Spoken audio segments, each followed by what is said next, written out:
the presentation.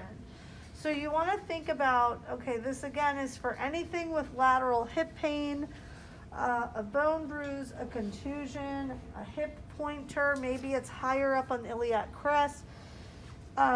If you think you've got the start of that bursitis or trochanteric pain syndrome or a gluteal tendinopathy, something that's causing pain here that's got not only pain, but maybe you've got bruising or swelling, that all of those acute injury management that you want to try to facilitate. This is a nice technique.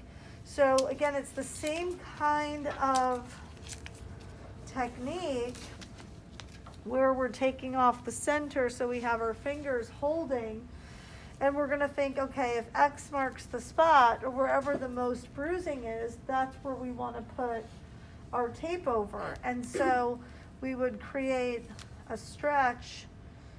I made this a little long. I'm going to shorten these. Go in, and then we're going to lay down our first piece. Is that like 50% stretch? Yeah, I'm probably doing about 50%. Exactly. Okay, so there's one. Now I'm going to shorten these because to accommodate for that stretch, I want it to be a little shorter. And then again, we'll break it off. And now I'm going to change my direction.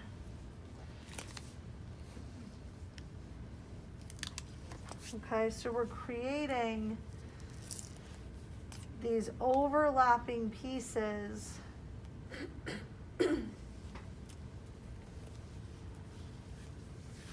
that are then going to create the lift that we need, okay? So again, got this. I'm going to take this angle now, stretch, push into the tissue so it grabs it to lift. And then lay down my edges without any tension at all. And then I'm going to go one more direction. And what will be nice is, especially if there's some bruising or swelling under there, the pieces are going to start to lift, and then when you end up over the coming days taking off the tape, you're going to see, like these areas, if they had bruising, there still might be a little bruising there because you didn't cover that space. But that's okay. And then again, you would kind of vigorously get each of the pieces down. I would still do a very light spray, okay? Because again, to keep it on 3 to 5 days, considering the hip is moving, considering people are showering and sweating and things like that, you want this to stick pretty nicely. Now you can still ice over this. You would just do probably a big ice pack or ice bag. You could also have the person do an ice bath or dunk. But again, then we'd have to air dry. You know, then that you might compromise the kinesiotape a little bit. So just having them ice directly over this, they should still be able to feel it over time. It will get through the tape because the tape is so thin. So that's just a nice technique. Again, think hip pointer.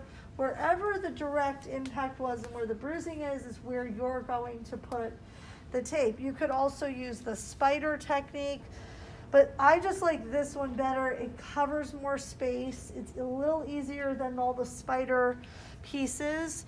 You have more chance because of the small skinny piece that it's going to pop off. And those little spider pieces, they pop off a lot faster than this has really good coverage on the tissue.